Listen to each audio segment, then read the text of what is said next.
सीमा बजाज, जयपूर. पूज्य दीपक भाई, नमस्ते. माझा प्रश्न असा आहे की आपण म्हणता की प्रत्येक ठिकाणी ॲडजस्टमेंट करायला हवी. तर माझं लग्न झाल्यानंतर मी जेव्हा सासरी गेले, तेव्हा तिकडे मला माझ्या सासूबरोबरच जास्त ॲडजस्ट करावं लागलं. तर माझ्या मनात असं होतं की जसं त्यांना हवं तसं मी करावं आणि तसेच मी केले. आज माझ्या लग्नाला 14 वर्ष झाली आहेत. पण तरीही ना त्या माझ्यावर खुश आहेत आणि नाही त्या मला मनाप्रमाणे वागू देतात. पण आता मला असं वाटू लागलंय की मी माझ्या इच्छेप्रमाणे वागावे. म्हणजे त्यांचे म्हणणे असे आहे की सारा दिवस कामच करत राहा, झोपायचं नाही. तर आता 2 वर्षापासून दुपारी झोप काढते. त्या म्हणतात की फोन वापरू नकोस, पण मला तो वापरायचा आहे. म्हणजे कधी फिरायला जायचं नवऱ्याबरोबर, ती परवानगी द्यावी लागते. बाहेर कोणा बाईशी बोलायचे ते सुद्धा त्यांना आवडत नाही. त्यामुळे एवढी वर्ष मी बाहेरच्या कोणाशी बोलतही नव्हते. मला माझ्या सासूची खूप भीती वाटे. आणि बाहेरच्या बायका काय विचार करतात की ही फार गर्विष्ठ आहे. पण आता मी बाहेर बायकांशी बोलते. तर त्या माझ्यावर दूरवरून माझ्यावर नजर ठेवतात, मी काय करते. पण आता मी थोडा बदल केलाय. पण मी हे बरोबर करते की चुकीचं करते? काय करावे ते सांगा? याचं आतून प्रतिक्रमणही करत राहा की माझ्या व्यवहाराने त्यांना दुःख होत आहे. मी माफी मागते, माझ्या व्यवहाराने त्यांना दुःख होऊ नये. तसंच या फाईलचा समभावाने निकाल करायचा आहे. कारण तुम्ही तुम्ही तुम्ही म्हणालात मी ॲडजस्ट करत होते म्हणालात, त्यांच्या इच्छेनुसार करताय. पण बाहेरून करत होतात, मनात इच्छा दाबून ठेवल्या होत्या.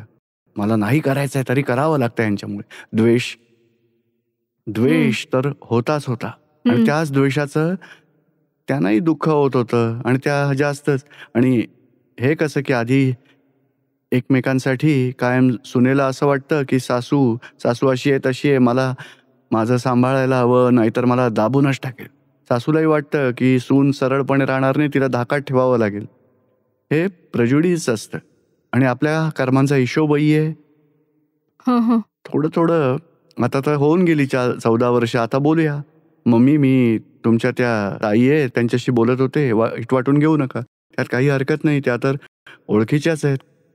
कधी असं थोडं त्यांनाही सांगा की माझं हे इंटेन्शन आहे, माझी अशी इच्छा आहे, आपण प्रेमाने राहूया का एकमेकांबरोबर अभिप्राय अ, अभिप्राय देत दुःखानं राहायचं, असं थोडं त्यांचं समाधान होईल अशा गप्पा मारा पण प्रेमाने. त्यांची भीती वाटते. ती भीती कशी काढून टाकू? हा तर त्यांचा वाटणारा द्वेष आहे. कारण 14 वर्षांपासून तुम्ही सप्रेसच केलाय, तो दाबून टाकलाय. असं केलं तर असं म्हणतील, असं म्हटलं तर हे करतील, नाही गेले तर असं होईल, विचारायला गेले तर रागावतील. आणि कुठे जायचं आहे तर त्याआधी 4-4 वेळा विचार करते, की आता विचारू मम्मींना, आता विचारू आता जसा मम्मींना. व्यवहार केलाय राहू द्या. एवढी वर्ष निघून गेली, इथे सत्संगाला येऊ दिलं तुम्हाला? नाही, मी तर आत्ता आलीये पहिल्यांदा. हा, पण येण्यासाठी कशा आलात तुम्ही? नाही, ते माझे काका-काकू इथे राहतात. मी व्हेकेशनमध्ये आलीये हा, त्यांच्याकडे. पण आता आता प्रतिक्रमण शिकून घ्या आणि ज्ञान घ्यायचं शिल्लक आहे. ज्ञान एकदा 2007 मध्ये घेतलं होतं, जेव्हा आम्ही अंकलेश्वरला होतो. पण त्यानंतर कधीच येणं नाही झालं इथे. काही हरकत नाही. आता ज्ञान पुन्हा रिन्यू होईल उद्या परवा. नंतर ज्ञानात राहा, शुद्धात्मा बघा. फाईल आहे, समभावाने निकाल करायचा आहे. आणि कधी काही आपले अभिप्राय ह्या अशा करतील तेव्हा मम्मी मी असं करू, तुम्ही वाईट वाटून घेऊ नका, मला हे करायची इच्छा आहे म्हणून एकदा बोलून बघायचं. त्यांची काय इच्छा आहे, त्यांच्या बाजूने विचार करून मग उपाय शोधा. खरे तर मला असं वाटतं, की मी माझ्या बाजूने पूर्ण प्रयत्न करते, की त्यांची इच्छा असेल त्याच्या आधीच मी हे हा, करून पण टाकावं. त्यांची इच्छा आहे. आता अभिप्रायानुसार आपण व्यवहार करतो. पण कधी विचारलात का तुम्ही, मी हे करू इच्छिते, तुमची पण ही इच्छा आहे का? असं कधी बोललायत का कधी? नाही. हा, तसं नाही. आपण समजा मानलं की त्यांना हेच हवंय, तेच हवंय, असंच राहायचं. पण एकदा विचारा, मम्मी तुमची काय इच्छा आहे? चला आपण आपण हे पण करू शकते, ते तुमची काय इच्छा आहे? चला आपण मिळून तुमची जी काही इच्छा आहे ती पूर्ण करू. मग एकदा त्या संतुष्ट होतील. चला मला विचारलं, मी सांगितलं, तिनेही ऐकलं. हं. हळूहळू भावना ठेवा, याही सत्संगात याव्यात. नवरा सासू सर्वांनी ज्ञान घ्यावं आणि एकमेकांबरोबर ॲडजस्टमेंट करून घरात आनंदाने राहावे आणि संसारही पूर्ण करावा, मोक्ष मार्गावरही पुढे जावं. बरं. जय सच्चिदानंद. आणि प्रतिक्रमण नक्की करा आणि 5 आज्ञांमध्ये राहून फाईल आहे, समभावाने निकाल करायचा आहे आणि शुद्धात्मा बघा. ह्या 3 गोष्टी तर धरून पुढे चला आणि ऍडजस्टमेंट करण्यासाठी गप्पा मारा थोड्या. बरं. मुकेश कोसवा. जय सच्चिदानंद पूज्यश्री. बोला. मी 2016 मध्ये ज्ञान घेतलंय इथूनच, अडालज मधूनच. पण त्याआधी मला आत्म्याविषयी सुद्धा काही माहीत नव्हतं. पण या साऱ्या गोष्टी श्रीकृष्णाच्या गीतेमधून, भगवद्गीतेमधून किंवा रामायणामधून ऐकलं होतं. आत्म्याविषयी त्याप्रमाणे ते लक्षात आलं होतं. मग प्रवचनाच्या माध्यमातून गुरु कृपालू महाराज, जे हिंदू वेदांताचे 5वे जगद्गुरु कृपालू महाराज आहेत, तर त्यांची वाणी ऐकायला मिळाली. त्यांच्या वाणीत असं सांगितलं गेलंय की जोपर्यंत तुम्ही या शरीराला आपलं शरीर मानाल, तोवर या संसारातून तुम्हाला मुक्ती नाही मिळू शकत. जोपर्यंत तुम्ही या शरीरात स्वतःचे मानूनच सारी कर्म कराल, साऱ्या गोष्टी शरीराच्या माध्यमातून कराल, तोवर तुम्हाला मुक्ती नाही मिळू शकत. मग हेच जाणून घेण्यासाठी आपण मागे गेलो की कसं शरीरात राहून काही कामच नाही होऊ शकत. त्यानंतर 2014 पासून दूरदर्शनच्या माध्यमातून मी जोडला गेलो आणि पूज्यश्रींशी माझं टीव्हीच्या माध्यमातून नातं जुळलं. आता माझ्या मनात ह्या साऱ्या गोष्टी आत्म्याविषयीच्या उतरत गेल्या, संसार व्यवहाराच्या गोष्टीही मिळाल्या. मग घरात पती पत्नीचा व्यवहार कसा असायला हवा, आई वडिलांचा कसा व्यवहार असायला हवा, साऱ्या ऍडजस्टमेंटच्या गोष्टीही समजल्या. त्यामुळे मला खूप इच्छा झाली आतून की ह्या ज्ञानात शिरायचंय. मग टीव्हीच्या माध्यमातून जो दादा भगवानांचा जो नंबर दिसत होता त्यावर मी संपर्क साधला आणि इथे येण्याची माझ्यात प्रबळ इच्छा जागृत झाली. तर जेव्हा माझं इथे यायचं ठरलं तेव्हा मी बोललो आणि इथे आलो मी. त्यामुळे सगळ्यात आधी मला हेच मागच्या वर्षी मी ज्ञान घेतलं आणि त्यानंतर 1 वर्ष झाल्यावर मला त्याचा खूपच अनुभव यायला लागला. आई वडिलांशी सुद्धा माझी खूप भांडणं व्हायची, बायको पत्नीबरोबरही खूपच खटके उडायचे, मारझोड सुद्धा व्हायची. मागच्या 1 वर्षापासून मला स्वतःलाच मनापासून हे वाटतंय, अनुभव येतोय की आई वडिलांबरोबर माझा व्यवहार सुधारला, संसार व्यवहारातला. आणि पत्नीबरोबर सुद्धा आधी खूप भांडणं व्हायची, खूप व्हायची. आता त्यातून सुधारणा झाली आहे. थोडीशी अडचण संसार व्यवहारात, थोडीशी अडचण ही होतीये की 2 वर्षांचा एक मुलगा आहे आणि बायको त्याला दिवसातून कमीत कमी 10 वेळा धपाटे नाही घालत, तोवर त्याची इच्छा नसते. म्हणजे तो थोडासा त्रास देतो प्रकृती अस्वस्थामुळे, अशी परिस्थिती आहे. त्यामुळे तो लहान सहान गोष्टींमध्ये ओरडतो रडतो, त्यामुळे बायको त्याला मारते. मी म्हटलं सुद्धा तिला की तू एवढं मारू नकोस, तो आपली प्रकृती घेऊनच आलाय, त्यामुळे त्याच्या सुधारणा एवढ्या लवकर नाही होणार. त्यामुळे काही लहान सहान गोष्टींसाठी त्या लहान बाळाला मारझोड केली जाते. आणि फॅमिलीमध्ये सुद्धा बायकोला थोडासा मोह, सांसारिक मोह जास्त आहे रंगांबाबत. म्हणजे धाट्या जावेने जर साडीचा किंवा थोरल्या जावेने साडीचा रंग जरी बदलला तरी त्याच्यावरून घरात भांडणं होतात आणि त्याची तक्रार आमच्यापर्यंत येते की तुमच्या बायकोने हे काम केलंय. तुमची बायको आले का इथे? म्हणजे असं सांगितलं. त्यामुळे थोडंसं मला सुद्धा थोडंसं, आणि त्या तक्रारी माझ्यापर्यंत येतात तेव्हा थोडासा क्रोध मलाही येतो. 10 वेळा समजावूनही तिला काही कळतच नाही. त्यामुळे थोडंसं संसार व्यवहारात साडीच्यामुळे, पैशांमुळे, दागिन्यांमुळे अशा साऱ्या गोष्टी ऐकाव्या लागतात. म्हणजे उद्या काय बनवावं लागेल, आज ऍडजस्ट करावं लागू नये म्हणून परवाचा विचार करते. परवा कोबी बटाट्याची भाजी केली तर चालेल का? तर माझ्या सांगण्याचा अर्थ असा होता की आपल्या ज्ञानामुळे मला एवढी शांती लाभली. आई वडिलांबरोबरही माझा व्यवहार चांगला सुधारलाय, संसार व्यवहारातही जोडला गेलोय. फक्त थोडासा प्रॉब्लेम मुलाचा, म्हणजे मुलामुळे आणि घरातलं जे वातावरण आहे त्यामुळे थोडासा प्रॉब्लेम होतोय घरात. किती 2 वर्षाचा मुलगा आहे? होय. आणि त्याला खूपच, म्हणजे 10 दिवसातून 10 वेळा. आजकाल तर मुलं एवढी बघा हायपर असतात. तो थोडा मोठा होईल 3-4 वर्षांनी, मग शाळेत जायला सुरुवात होईल, अभ्यासाचं ओझं सुद्धा येईल, मग सगळं ठीक होईल. खूपच लहान आहे तो, खेळत राहतो. आपल्याला वाटतं की त्रास देतोय, खरं तर त्रास देत नाही, तो खेळत बागडत असतो, लहान आहे ना. त्यामुळे प्रेमाने त्याच्याशी वागायला हवं.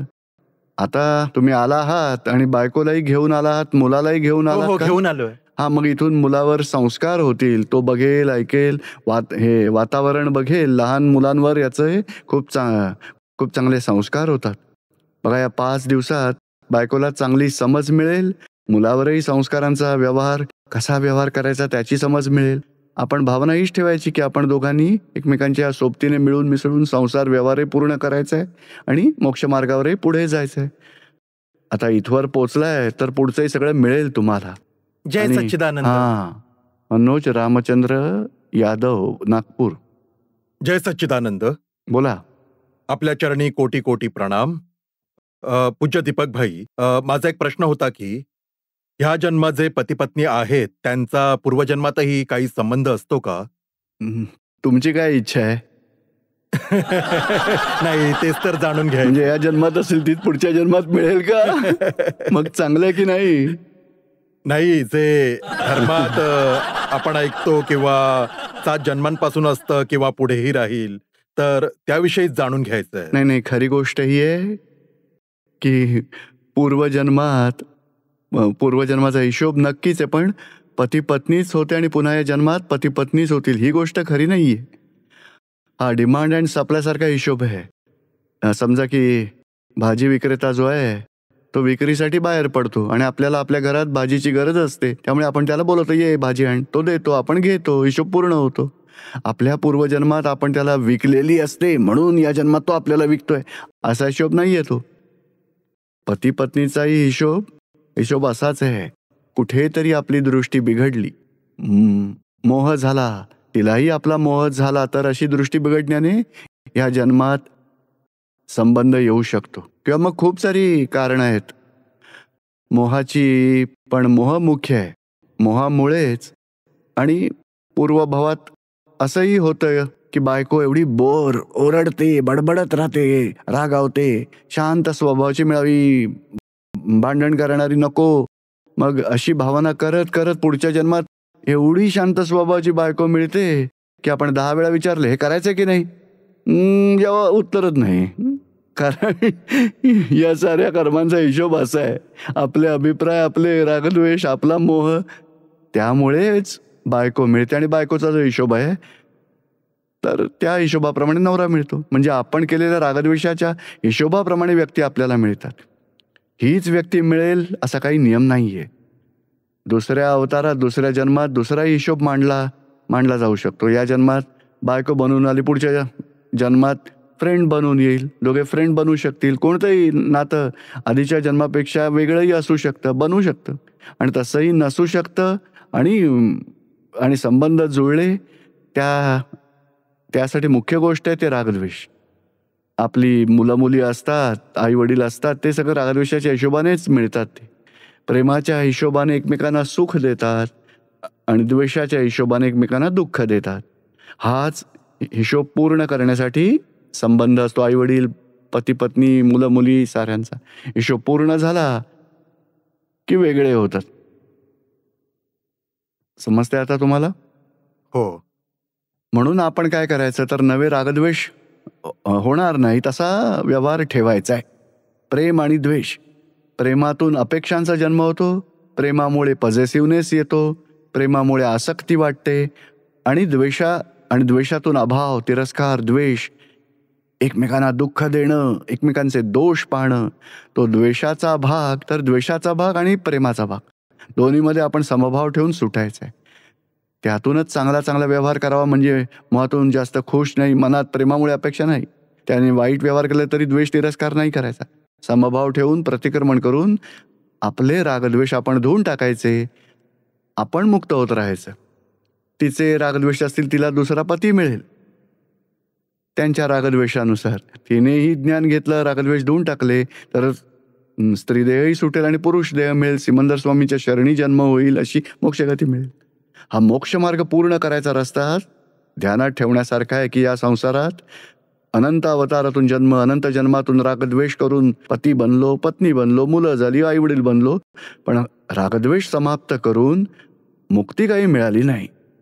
पण ह्या जन्मात हे ज्ञान मिळालंय, तर आपण मुक्तीचा मार्ग पूर्ण चालूया. बोला. हा सर, आर्थिक अडचणींमुळे पत्नीचा द्वेष वाटायला लागतो, तिच्याशी भांडणं होतात, तर कसं मॅनेज करायचं सर? पत्नी आल्यात का? पत्नी आली नाहीये, आई आली आहे. हरकत नाही. आता तुम्ही आलात तर ज्ञानाच्या गोष्टी समजून घ्या. ज्ञानात राहून हे ज्ञानही मिळेल. ज्ञानात राहून पत्नीबरोबर त्रास न देणारा असा व्यवहार करा, आणि जी काही आर्थिक अडचण असेल त्यासाठी 1 तास असीम जय जयकार घरातल्या सगळ्यांनी करा. घरात आरती करा, 1 तास असीम जय जयकार म्हणा, अंतराय तुटतील. काही थोड्या दिवसांचा खर्च तर निभावेल ना? 2-5 दिवसांचा खर्च करू शकाल ना? हो सर. खाण्यापिण्या राहण्यापुरते आहेत ना? रविवारपर्यंत राहणार सर. नाही, तेवढे पैसे तेवढे खाण्यापिण्यापुरते आहेत, पण आर्थिक बचत नाही होऊ शकत. हा, हरकत नाही, पण खाण्यापिण्या राहण्यापुरते तर मिळतात ना. तेवढं तर म्हणजे एवढं पुण्य आपल्या आत्म्यासाठी होतं, म्हणून आपल्याला ज्ञान मिळालं. भाग्यवान समजा. संसारासाठी बाय प्रोडक्शन मध्ये चांगलंच होईल. तुमचे खर्चापुरते तरी ते- मिळतात ना आता. ते समजवा ना सर, म्हणजे तिला जो द्वेष वाटतो त्यांना त्यासाठी. त्यांना सांगायचं आता जे काही आहे ही कंडिशन आली आहे, माझा प्रयत्न चालू आहे, चांगले पैसे मिळतील, भगवंतांकडे प्रार्थना करू, तुम्ही चांगल्या प्रकारे सत्संगात येत राहा, आरती अशी मग जय जयकार करत राहा, ही वेळही निघून जाईल, वाईट काळ निघून जाईल आणि चांगला काळही येईल. हो, हा? आशीर्वाद द्यावा सर की एक गोष्ट समजून घ्या, घरात जेवढे क्लेश कराल तेवढीच लक्ष्मी दूर राहील. लक्ष्मी माता काय म्हणते, तुम्ही भांडणं केली तर मी निघून जाईन, भगवानही निघून जातील. आता क्लेश बंद केलेत आणि भगवंतांची आराधना केली तर नारायणाची लक्ष्मी त्यांच्या पाठोपाठ धावत येईल. हो सर. म्हणून लक्ष्मीची आराधना करावं असं नाही, तर भगवंतांची आराधना करा, लक्ष्मी आपोआप येतीलच.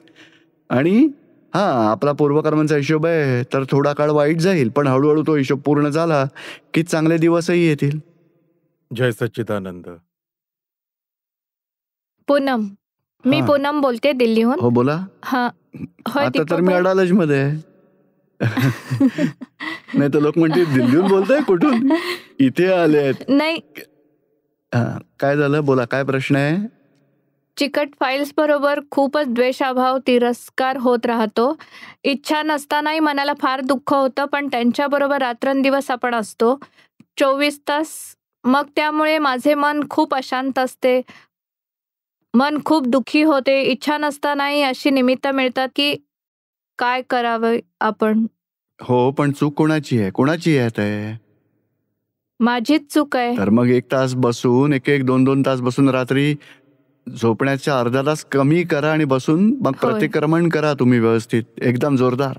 झोप तर मला येतच नाही तर मग अनेक वर्ष झाली. प्रतिक्रमण सुरू करा. हो, एकेका व्यक्तीचं आधी आजच्या दिवसात किती व्यक्ती एकत्र आल्या, एकमेकांबरोबर कोणते दोष झाले, दुःख दिलं, आपल्याकडून समोरच्याला किती दुःख गेलंय त्याचं प्रतिक्रमण करत. बरं. आणि कोणी आपल्याला दुःख दिलं असेल तर समजायचं की मी आधी दुःख दिलं होतं, त्याचं फळ मिळतंय, त्यांचा दोष नाहीये, माझा हिशोब आहे. बरं. जमा करा हो, आणि निजदोष दर्शनाने निर्दोष दादाजींचं पुस्तक वाचा. हो, आणि आपला दृष्टिकोन जेवढा निर्दोष पाहायला तयार होईल ना, तेवढं आपल्याला समाधान मिळेल, द्वेषही वाटणार नाही, तिरस्कारही वाटणार नाही. हो, ठीक आहे. हळूहळू दृष्टी बदला आणि प्रतिक्रमण जोरदार करा. आणि आपल्याकडून त्यांना दुःख होऊ नये, 2 चांगले शब्द बोला, पॉझिटिव्ह बोला, निगेटिव्ह बोलूच नका. ठीक आहे. हळूहळू घरातलं सारं वातावरण सुधारेल. आणि तुम्ही इतरांना दुःख जर दिलं आणि दोषी ठरवलं तर त्यामुळे आपलं मनही अशांतच राहील. हम्म, पण आपण जेवढं निर्दोष पाहू त्यामुळे आपली शांती आपल्यालाच शांती लाभेल. आणि एखादा जर वाईट शब्द बोलला, कोणी आक्षेप घेतला, तर तुम्ही पूनमला सांगायचं, जमा कर, आपला अहंकार, आपला मोह, आपली अपेक्षा कोणीतरी तोडतं आहे, आपल्या दोषांना कोणी धक्का दिला तर चांगलं की वाईट आहे. हो, म्हणून प्रोटेक्शन करू नका दोषांचं. नाही, चला मला त्यांच्याशी दुःख देणारा व्यवहार करायचाच नाही, त्यांनी जरी केला तरी मी तसं नाही करणार. भावना सुधारा आणि फाईलचा समभावाने निकाल करा. एक फाईल जेवढ्या आहे हिशोब पूर्ण करून सुटायचं आहे. जय सच्चिदानंद. आपलंच बांधलेलं कर्म, त्यामुळेच हे लोक एकत्र आलेत, कोणाचाही दोष नाहीये. आपलं कर्म पूर्ण होईल, हे लोक कोणतंही दुःख देऊ शकणार नाहीत. हिशोब आपला आपल्याकडे परत येतो. ज्ञानाच्या दृष्टीमुळे तुम्हाला समाधानही लाभेल आणि सॉल्युशन आणण्याची शक्तीही वाढेल तुमची. दादाजींचा चरणविधी खास करत राहा, वाणी खास वाचत राहा आणि प्रतिक्रमण करत राहा, त्यामुळे खूपच उपाय मिळेल. माझं नाव प्रीतमराव. मी बोला. नॉनव्हेज खाणं सोडून दिलं होतं, पण कधी कधी मला इच्छा होते नॉनव्हेज खाण्याची, तेव्हा मी खाते. मी माझ्या स्वतःवर कंट्रोल नाही ठेवू शकत. पण बघा, मनाला इच्छा झाली तर दुसरा एखादा चविष्ट पदार्थ खायचा, त्यामुळे मन खुश होईल, त्याची गरज नाहीये. बघा, तुमच्या हाताला कुणी सुरीने असं पकडून कापलं, अंगठ्याला कापलं, आवडेल तुम्हाला? नाही. अरे एखाद्या सुईने टोचलं, सुई खूप असली, तुम्हाला 2-3 वेळा मारली तर आवडेल का? नाही. मग त्या बिचाऱ्यांची मानच कापून टाकतात आणि हिंसा करून त्यांची कातडी सोलून काढतात आणि ते सगळं बनवून शिजवून ते सगळं खातात. आपण किती दुःखद आहे. आपण का असं त्यांना दुःख देऊन मजा करायची आपल्या जिभेच्या स्वादासाठी, आणि 2-2.5 इंचाची जीभ, आणि नंतर टिकतही नाही, ते सुख निघून जातं. उलटी कराल, तुम्ही बघायलाही नाही आवडणार. मग अशा सुखासाठी आपण एखाद्याची हिंसा करायची, एखाद्याचं नुकसान करायचं, एखाद्याला दुःख द्यायचं, ही चांगली गोष्ट आहे? नाही. जरा विचार करायचा आणि निश्चय करायचा. आणि चांगले चविष्ट पदार्थ तर खूपच आहेत. आजकाल तर व्हेजिटेरियनच्याही पुढचं वेगनपर्यंत पोहोचलेत आणि एवढ्या साऱ्या गोष्टी मिळतात खाण्याच्या. रेस्टॉरंटमध्ये मिळतात, घरी आपण बनवू शकतो. रेसिपीज पण यूट्यूबवर एवढ्या चांगल्या असतात, आपण बनवायचं असेल तर बनवू शकाल. पण हे नुकसान करणारी गोष्ट बंद करा. त्याचा परिणाम खूपच वाईट होईल, आपलं खूप नुकसान होईल त्यामुळे. जय सच्चिदानंद. राजेंद्र मेहता. जेव्हा जेव्हा आपल्याला भेटण्याची इच्छा होते, आपला कृपाप्रसाद मिळतोच. चांगली गोष्ट आणि आहे. बघा, कधी कधी मुलांमुळे अपसेट व्हायला होतं किंवा मग त्यांना अपसेट करतो आपण, तेव्हा खूप वाईट वाटतं. खरं तर आधी प्रॉमिस करून चालतो की बाबा प्रत्येक ठिकाणी कॉम्प्रोमाइज करणार, पण तसं कॉम्प्रोमाइज होऊ शकत नाही. भरलेला माल एवढा किती आहे ते काही समजतच नाही. कलियुगातला माल आहे, भरलेला खूपच आहे. पण पूर्वीपेक्षा 5% 10% तरी शांती वाढली आहे ना. खूप खूप फरक तर पडलाय. मग आता हेही कमी होईल. बस आपलं नाव घेऊनच सगळं काही होत आहे. ठीक आहे. नाही, उपाय हाच करत राहा की काही जरा डिस्प्यूट झाला कोणासोबत, भाव बिघडले, प्रतिक्रमण करत राहायचं आणि प्रार्थना करायची, शुद्धात्मा भगवान यांच्याबरोबर प्रेमाने व्यवहार घडावा, अशी कृपा करा. ठीक आहे. हळूहळू मार्गही निघेल.